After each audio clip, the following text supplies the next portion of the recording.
वैराग्य होते हुए भी तुम दुखी हो। त्यागी विरक्त होता है, वो कभी दुखी नहीं होता, वो हमेशा के लिए सुखी होता। उसने कहा साहब, जिसके पास ज्ञान हो विराग हो तो सुखी होता है, लेकिन मैं दुखी हूं। वो मेरे गोदी में पड़े हैं, वो यदि मेरे हृदय में पड़े रहते तो मैं भी सुखी होती हूं। गोदी में पड़ने से कोई सुखी नहीं होता। सुख की अनुभूति ये तो हृदय में आती है, और दुख की अनुभूति भी अपने हृदय में ही आती है। सुख और दुख की अनुभूतियां अपने हृदय में आती है। मैं बहुत दुखी हूं नारद जी, मेरा दुख दूर करे आप बड़े संत है, महापुरुष है, भक्त है। नारद जी ने कहा कि कोई बात नहीं, मैं आपको सुखी बनाऊंगा, चिंता मत करें। वृथा खेदय से बाले अहो चिंता तुरा कथम श्री कृष्ण चरणाम भोजम स्मर दुखं गमिष्यति। वृथा चिंता मत करिए, मैं आपकी चिंता हरण कर लूंगा। अहो चिंता तुरा कथम, क्यों चिंता कर रही हो? श्री कृष्ण चरणाम भोजम, भगवान के श्री चरणों की सेवा करें और भगवान का स्मरण करें। भक्ति ने कहा कि मैं स्वयं भक्ति हूं, मेरे हृदय का नित्य विषय तो श्री कृष्ण परमात्मा ही है। जिसके हृदय से भगवान का स्मरण मिट गया वो हृदय मृत हृदय है, और जो सदा सदा के लिए भगवान को अपने उनके स्मरण को हृदय में रखता है वो तो जिंदे जी ही जीते जी ही अमर है। भक्ति ने कहा मालिक संत जी, अब मैं क्या कहूं कि मेरे इस हृदय में कोई समाधान ही नहीं हो रहा है। जिस दिन ज्ञान और वैराग्य यदि भक्ति को त्याग दे, उसी दिन भक्ति शक्तिहीन हो जाती है। भक्ति का बल है ज्ञान और भक्ति का बल है विराग, और ऐसा ज्ञान और वैराग्य भक्ति के पास यदि नहीं रहा तो भक्ति दुखी हो जाती है, दुख की अनुभूति करने लगती है। और महात्मा तो जगा देते हैं ज्ञान और वैराग्य को। महात्मा के संग से ज्ञान और वैराग्य जग जाते हैं। नारद जी ने कहा कि श्री कृष्ण चरणाम भोजम स्मर दुखम गमिष्यति, भगवान के चरणार बिंदों का स्मरण करे, आपका दुख दूर हो जाएगा। भक्ति ने कहा कि नारद जी मैं रात दिन भगवान को तो ही स्मरण करती हूं, तब भी दुख नहीं जा रहा है। मुझे दुख इस बात का है कि मेरा बच्चा जो ज्ञान है, मेरा बच्चा जो वैराग है, ये दोनों मेरे बेटे जवान बन जाए तो मुझे अच्छा लगता है। किसी माँ का बेटा यदि दुखी रहे, बीमार रहे, तो माँ का दिन नहीं लगता संसार। वो भगवान को प्रार्थना करती है कि भगवान मेरे बच्चे की तबीयत अच्छी रखे, मेरा बच्चा तंदुरुस्त रहे, अच्छा रहे, उसकी उम्र बढ़ती रहे, ये प्रार्थना करती है। भक्ति भी ज्ञान वैराग्य की माँ है। उसने कहा नारद जी, ये दोनों बालक इतने कमजोर हो गए हैं, साधु का संग होने से ज्ञान वैराग्य को बल मिलता है। नारद जी ने कहा आप चिंता न करें, मैं आपको मंत्र देता हूं। नारद जी ने क्या किया, उस ज्ञान और वैराग्य दोनों बेटों के कानों में मंत्र बोलना शुरू कर दिया। नारद जी कहते हैं ज्ञानम प्रबुध्यताम रे वैराग्यम प्रबुध्यताम, ज्ञान जग जाओ, वैराग्य जग जाओ। ऐसा कहने पर भी ज्ञान वैराग्य जगे नहीं। वेद वेदांत घोतस्य गीता पाठैर मुहुर्मुहुः, फिर उनके कानों में गीता का पाठ किया तब भी ज्ञान वैराग्य जगे नहीं। उनके कानों में वेद और उपनिषदों का पाठ किया तब भी वो जग नहीं गए, ऐसे ही नितिष्ठ पढ़ते। शास्त्रों का पाठ उनके कानों में पढ़ाया गया तब भी वो कुछ नहीं, केवल उन्होंने गर्दन ऊपर ही डाली और फिर ऐसे कैसे रख दिया। अब क्या करे? ऐसा प्रश्न जब नारद जी के सामने उपस्थित हुआ तो नारद जी नाराज हो गए। फिर नारद जी, धन्यम वृंदावनम तेन भक्ति नृत्यति यत्र च, ये वृंदावन का किस्सा है। नारद जी ने कहा कि कोई बात नहीं, अब तो मैं थक गया, ये तो नहीं जग सकते। नारद जी ने फिर सोचा हम जंगल जाएंगे, हिमालय के जैसे पर्वतों में जाके तपस्या करेंगे और भगवान को प्रसन्न करके उनको पूछेंगे कि ये ज्ञान वैराग्य कैसे जग सकते। उसी समय क्या हुआ कि नारद जी भी अरण्य की तरफ जाने लगे, जंगल में जाने लगे और उन्होंने निश्चय किया कि यहां पानी अन्न न लेके ऐसी तपस्या करेंगे और भगवान को यह पूछेंगे कि ज्ञान और वैराग्य कैसे चेतन हो सकेंगे। ऐसा सोच ही रहे थे कि उसी समय आकाशवाणी हुई। आकाशवाणी ने कहा, सत्कर्म सूचको न्यूनम ज्ञान यज्ञ स्मृतो बुधैहि, कि नारद जी ज्ञान वैराग्य चेतन हो सकते हैं, जी सकते हैं, लेकिन सत्कर्म करने की बड़ी आवश्यकता है। नारद जी ने कहा कि हम तो साधु हैं, दुष्कर्म तो कभी करते ही नहीं, हम तो हमेशा हमेशा के लिए सत्कर्म करते हैं, तो कौन सा सत्कर्म करना चाहिए? ऐसा जब प्रश्न खड़ा हुआ तो फिर नारद जी को कोई उत्तर नहीं मिला। वो सोच रहे कि कैसा करे। फिर वो निराश होके जंगल में इधर उधर भटक रहे थे। उसी समय सनकादिक ऋषियों की और उनकी भेंट हुई। सनकादिकों ने कहा कि नारद क्यों उदास हो? उन्होंने कहा, भगवान, आकाशवाणी ने कहा कि सत्कर्म करो, ये सत्कर्म क्या होता है? उन्होंने कहा, सत्कर्म को तुझे पता नहीं? सत्कर्म सूचको न्यूनम ज्ञान यज्ञ स्मृतो बुधैहि, श्रीमद् भागवतालापः। श्रीमद् भागवत जी की कथा यदि ज्ञान वैराग्य और भक्ति के सामने बाचोगे तो तीनों ही चेतन होके नाचने लगेंगे। बोले अच्छा। अब देखिए, कलो भक्ति ही भक्त्या कृष्ण पुरस्थितः। कलियुग में भक्ति सबसे बड़ा साधन है। उसी समय श्री नारद जी ने विचार किया कि इस भक्ति के प्यारे पुत्र, इनको चेतनता लानी है, जगाना है। ज्ञान और वैराग्य दोनों ही। देखिए, ज्ञान और वैराग्य को जगाना है तो कहते कि आचरण से ज्ञान वैराग्य जगते हैं।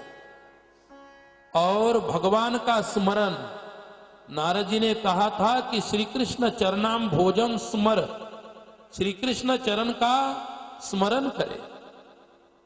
भगवान की विस्मृति विपत्ति है और भगवान की स्मृति संपत्ति होती है। देखिए, यदि आप भगवान को भूल जाते हैं तो जीवन में विपत्ति आ जाती है। जिस घर में यानी जिस हृदय में भगवान की स्मृति नहीं है,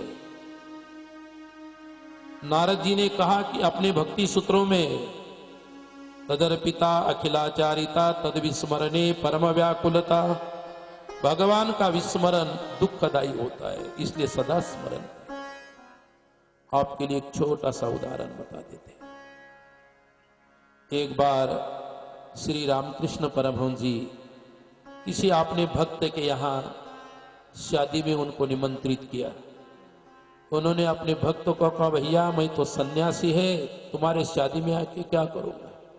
कहे कि महाराज जी आप आए, आपके लिए मैं अलग व्यवस्था कर देता हूं, आप केवल आशीर्वाद दे हमें और कुछ नहीं चाहिए। कोई महात्मा, कोई संत सत्पुरुष अपने घर में आवे तो इतनी ही प्रार्थना करो कि महात्मन केवल आपकी कृपा बरसती रहे हमारे ऊपर, और कुछ नहीं चाहिए। जिस घर में साधु संतों के चरण गिरते हैं, यानी चरण स्पर्श होता है, उनकी चरण धूलि जिस घर में गिरती है, पड़ती है, वो घर तीर्थ बन जाता है, पावन बन जाता है। और महात्माओं के चरण जिस घर में प्रवेश करते हैं, उस घर में लक्ष्मी प्रवेश करती है। उस घर की संपदा कभी नष्ट नहीं होती, समाप्त नहीं होती। यही महात्माओं का आशीर्वाद होता है। परमहंस जी उस भक्त के घर गए, एक बढ़िया एकांत कमरे में उनकी व्यवस्था कर दिया। कहा कि बाबा जी यहीं बैठिए। उसके बालक की शादी थी, विवाह था, बड़े धूमधाम से मना रहे थे, बयान बाजे क्या क्या लगे थे, लोग नाच रहे थे, बच्चे नाच रहे थे, महिलाएं नाच रही थी, बड़ा आनंद था। और ये लोगों का जब बयान बाजा बज रहा था तो इनके कमरे के सामने से बारात निकली और बयान तो बज रहा था, बड़ी बड़ी आवाजें आ रही थी, बड़े ताल स्वर में चल रहा था, सनई जैसे मंगल वाद्य भी बज रहा था। और परमहंस अपने परमात्मा के चिंतन में डूबे हुए थे, लेकिन बाहर की उस बयान की आवाज उनके कान पर पड़ी तो बाहर की आवाज पे ही डोलने लगे, इस मस्ती में आके डोलने लगे। बारात तो सामने निकल गई। फिर इनको ख्याल आया, अरे मैं तो भगवान की स्मृति में डूबा था, ये बारात की आवाज आई तो उसमें भी डूब गया। मैं परमार्थ के चिंतन में डूबा था और संसार का चिंतन सामने आया तो उसमें भी डूब गया। ये मेरे से तो बहुत बड़ी गलती हुई। और परमहंस जोर जोर से रोने लगे। जिस भक्त के घर शादी ब्याह था, उसने सोचा कि मेरी कोई गलती तो नहीं हुई। महात्मा जी रूम में अपने कमरे में जोर जोर से रो रहे गए, क्या बात है। वो आया, प्रार्थना किया, दर्शन किया कि बाबा मेरी कोई गलती हो गई हो तो मुझे क्षमा करना, मैं तो आपका बालक हूं, मेरे से कोई गलती सेवा में कुछ कम हो गई हो, कोई त्रुटि रही हो तो आपको मुझे बता देना, आप क्षमा करें। परमहंस जी ने कहा कि भैया तेरी कोई गलती नहीं, गलती तो मेरी हो गई। जिस परमात्मा के चिंतन में डूबा था फिर संसार के चिंतन में डूब गया, ये मेरी कितनी बड़ी गलती हुई। बोले क्या मैं नहीं समझ पाया। अरे बोले बेटा, जब तुम्हारी शादी की बारात कमरे के बाहर से गुजर रही थी, बड़ा बयान बाजा ये वाद्य बज रहे थे, मैं मेरे हरि के चिंतन में पहले डूबा था, बाद में तो तुम्हारे इसमें डूब गया। एक क्षण के लिए भी भगवान की यदि स्मृति बन जाती है, तद विस्मरणे परम व्याकुलता। भगवान के विस्मरण में परमहंस जी इतने व्याकुल हुए, उनको बहुत समझाना पड़ा। कहा नाथ, मेरे हृदय से एक क्षण भी आप न हटे, यही मेरे जीवन में मिले। परमात्मा ने तुम्हें कितना दिया है, देने वाले का स्मरण क्यों बिगाड़ते हो। सदा सदा के लिए स्मृति बने रहे, यही तो साधु जीवन होता है। विराग और ज्ञान जिसके जीवन में हो, कभी भगवान की विस्मृति नहीं होने देता। यहां पर नारद जी ने कहा भक्ति बड़ी दुखी है, उसके ज्ञान वैराग्य दो बालक है, अचेतन अवस्था में पड़े हैं, मैं उनके लिए क्या करूं। बोले सत्कर्म कर। बोले सत्कर्म क्या होता है। बोले श्रीमद् भागवत की कथा ही सत्कर्म है। बोले कैसे करूं। उन्होंने कहा गंगा द्वार समीपे तू। गंगा द्वार का अर्थ है हरिद्वार के पास आनंद नाम का एक गंगा जी का घाट है, उस घाट के ऊपर तुम श्रीमद् भागवत की कथा करो, जिसको हम इस समय शुक्रताल कहते हैं। शुक्रताल जहां स्वयं सुखदेव जी ने कथा बातचीत की, महाराज परीक्षित जी ने सुना था। वहां पर उसी गंगा जी के घाट पर नारद जी ने कहा कि कथा कौन करेगा? श्रीमद् भागवत जी की कथा करने का कौन अधिकारी है? उन्होंने कहा कि नारद जी आप तो बड़े ज्ञानी हैं, भक्त हैं, आप क्यों नहीं करते कथा? नारद जी ने कहा नहीं, मैं यदि कथा करूंगा तो मुझे समाधान नहीं लगेगा। गुरुजी सनकादिकों को कहते हैं कि गुरुजी एक यदि आपके मुखारविंद से ये कथा प्रस्तुत हो जाएगी तो सभी को लाभ होगा। उसी समय सनकादिकों ने उस गंगा जी के पावन घाट पर यह कथा पढ़ी। नारद जी उस श्रोता बने और वहां सुनने के लिए सभी देवी देवता, तीर्थ, नदियां, मनुष्य और स्त्रियों का रूप धर धर के वहां आए और गंगा जी के किनारे ये पावन कथा सुनी। ऐसी पावन कथा है। उसी समय कथा चल रही थी। कथा का अंतिम भाग जब नजदीक आया, समीप आया, तो उसी समय भक्ति के दोनों बालक भक्ति सुतो तो तरुणो गृहीत्वा प्रेमैक रूपा सहसा विरासी श्री कृष्ण गोविंद हरे मुरारे नाथेति नामानि मुहुर्वदन्ति। भक्ति के दोनों बालक ज्ञान और वैराग्य खड़े हुए अपने दोनों हाथ ऊपर किए और गा रहे हैं, श्री कृष्ण गोविंद हरे मुरारे हे नाथ नारायण वासुदेव। श्री कृष्ण गोविंद हरे मुरारे हे नाथ नारायण वासुदेव। श्री कृष्ण गोविंद हरे मुरारे हे नाथ नारायण वासुदेव। श्री कृष्ण गोविंद हरे मुरारे हे नाथ नारायण वासुदेव। विक्रेतु कामा किल गोप कन्या मुरारी पादार्पित चित्तवृत्ति दध्यादिकं मोहवशात्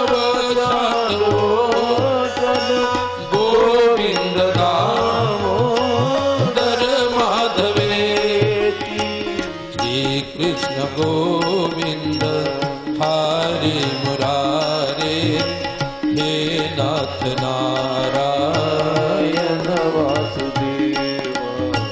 श्री कृष्ण गोविंद हरे मुरारे हे नाथ नारायण वासुदेव। हरे कृष्णा कृष्ण कृष्ण हरे हरे। बोलिए हरे कृष्णा कृष्ण कृष्ण हरे हरे। हरे राम राम राम हरे हरे। बोलिए राधे राधे। राम राम राम हरे हरे। हरे कृष्ण कृष्ण कृष्ण हरे हरे। हरे कृष्ण कृष्ण कृष्ण हरे हरे। हरे राम राम राम हरे हरे।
बाके बिहारी लाल की जय। भगवान